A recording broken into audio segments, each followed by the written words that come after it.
শিক্ষার্থী বন্ধুরা, আমরা আমাদের ই-কমার্স ওয়েবসাইটে এতক্ষণ যে কাজগুলো করেছি তার ফলশ্রুতিতে আমরা পেয়ে যাচ্ছি এমন একটি ইন্টারফেস। আপনাদেরকে দেখানো হয়নি এমন কিছু কাজও এখানে করা হয়েছে। যেমন আমরা যদি শপে যাই তাহলে বেশ কিছু প্রোডাক্ট অ্যাড করানো অবস্থায় দেখতে পাচ্ছি। যেহেতু আমরা লোকাল হোস্টে প্রোডাক্ট কিভাবে অ্যাড করতে হয় সে বিষয়গুলো দেখেছি, সেই একই সিস্টেমের ধারাবাহিকতায় এখানে কিছু প্রোডাক্ট অ্যাড করা হয়েছে। আশা করি আপনারা কাজটি সহজেই করে নিতে পারবেন। এছাড়াও এই টেমপ্লেটের নিচের দিকে কিছু উইজেট অপশন ছিল, যে জায়গাগুলোতে আমরা 3টি উইজেট ব্যবহার করেছি, যেমন প্রোডাক্টস, কার্ট এবং প্রোডাক্ট গ্যালারিজ। এখনও কিছু কাজ আমরা চাইলে সাইটে করে নিতে পারি। এমন 3টি ইচ্ছা পূরণ আমি এমএস ওয়ার্ড ফাইলে লিখে নিয়েছি। প্রথমটি হচ্ছে, সাইট ওপেন করলেই প্রোডাক্ট পেজ আসবে। একটি ই-কমার্স সাইটের এটি একটি বৈশিষ্ট্য বলা চলে। আমরা এখন যে সাইটে আছি সেটি যদি কল করি, ধরুন অ্যাড্রেস বারে লিখে দিচ্ছি ebazaar.nextborishal.com, এটি লিখে আমরা যদি এন্টার প্রেস করি তাহলে আমাদের সামনে ব্লগের বিষয়টি চলে আসলো, হ্যালো ওয়ার্ল্ড। এখানে যদি আমরা অন্যান্য আরও অনেক পোস্ট লিখে দেই সেই পোস্টগুলো প্রদর্শিত হবে। কিন্তু আমরা যখন ইবে কিংবা amazon.com এ ধরনের বিশ্বব্যাপী নামকরা ই-কমার্স সাইটগুলো ভিজিট করি, তখন দেখে থাকব অ্যাড্রেস কল করার সাথে সাথে আমাদের শপে ক্লিক করলে যেমন প্রোডাক্ট পেজ চলে আসে, তেমন একটি পেজই কিন্তু চলে আসে। এটি আমাদের মধ্যে একটি ইচ্ছার সঞ্চার হতে পারে। এটির সলিউশন আমরা খুব সহজে করে নিতে পারি। এজন্য আমাদের যেতে হবে সাইটের ড্যাশবোর্ডে। এখানে নিচের অংশে আছে সেটিংস এবং সেখান থেকে রিডিং। এখানে প্রথমে যে অপশনটি আছে, front page displace your latest post, এটি না দিয়ে আমরা এ স্ট্যাটিক পেজ এই অংশে সিলেক্ট করব এবং ফ্রন্ট পেজ হিসেবে সিলেক্ট করে দেব শপ। এখন আমরা যদি সেভ চেঞ্জেস ক্লিক করি এবং আমাদের সেই অ্যাড্রেসকে যদি আবারও কল করি ebazaar.nextborishal.com, তাহলে দেখতে পাচ্ছি শপের নির্ধারিত পেজ প্রদর্শিত হচ্ছে। এমনই আরও একটি ইচ্ছা থাকতে পারে, সেটি হচ্ছে সাইডবারে প্রোডাক্ট রিলেটেড বিষয়াদি থাকবে। আমরা দেখতে পাচ্ছি আমাদের সাইডবারে আছে recent post, hello world, recent comment, archive, categories. যে ক্যাটাগরিটি দেখা যাচ্ছে এটি হচ্ছে পোস্টের ক্যাটাগরি, একটি ব্লগে যেমনটি থাকে। এই অংশগুলোতেও আমরা চাইলে আমাদের প্রোডাক্ট রিলেটেড বিষয়াদি ভিউ করাতে পারি। এটির জন্য আমাদের যেতে হবে ড্যাশবোর্ডে এবং অ্যাপিয়ারেন্স থেকে উইজেটস। উইজেটের ডান পাশে যে প্রাইমারি অংশ আছে সেখানে আমরা কিন্তু search, recent post, recent comment, archives ইত্যাদি বিষয় দেখতে পাচ্ছি।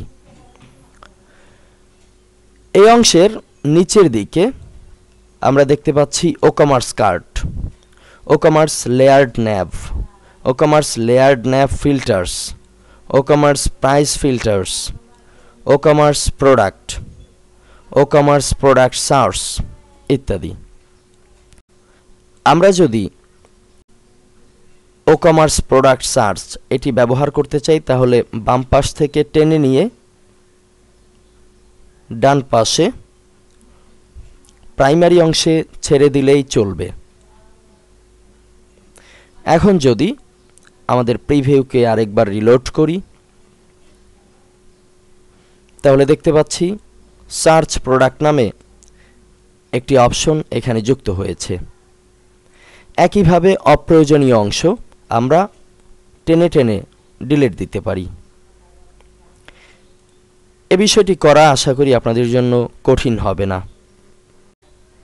এছাড়া যাদের ওয়ার্ডপ্রেসের নলেজ আছে তাদের জন্য এ বিষয়গুলো অতীব সহজ, আশা করি করে নিতে পারবেন। এখন চলে যাচ্ছি তৃতীয় একটি ইচ্ছা পূরণের দিকে। এটি হচ্ছে মেনু বার আমাদের ইচ্ছে মতো সাজানো থাকবে। আমরা আমাদের সাইটের মেনু বারে দেখতে পাচ্ছি home, cart, checkout, my account, sample page, shop ইত্যাদি আছে।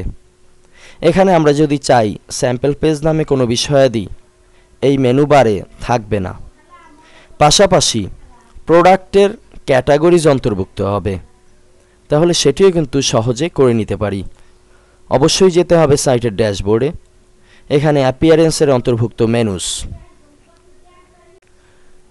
মেনু 1 নামে একটি মেনু এখানে কার্যকরী অবস্থায় দেখা যাচ্ছে। এখানেই আছে home, cart, checkout, my account, sample page, shop, যে বিষয়গুলো আমরা ফ্রন্টে দেখতে পাচ্ছি। এই অংশ থেকে বাদ দিতে হলে অবশ্যই আমাদেরকে রিমুভ করতে হবে। স্যাম্পল পেজের ডান পাশে যে 3 কোণা বিশিষ্ট আইকন আছে সেখানে ক্লিক করলে আমরা রিমুভ অংশ পাব, এবং রিমুভ ক্লিকের সাথে সাথেই মেনুটি রিমুভ হবে। নিচের দিকে মেনু সেটিংসে আমরা প্রাইমারি চেকবক্সে টিক রাখব এবং সেভ মেনু এই অংশে ক্লিক করব। এখন যদি আমাদের ফ্রন্টকে রিলোড করি,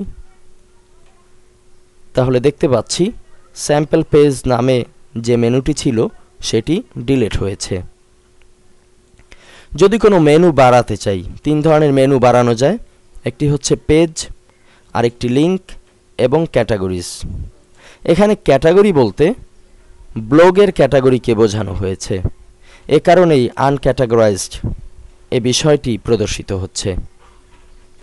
আমরা যদি চাই আমাদের প্রোডাক্টের ক্যাটাগরি এই অংশে প্রদর্শিত হবে, তাহলে সেটি খুব সহজেই করে নিতে পারি। আমাদের উইজেট অধ্যায়ে ফুটার অংশের জন্য কিছু ক্যাটাগরিজ লিঙ্ক ব্যবহার করা হয়েছে।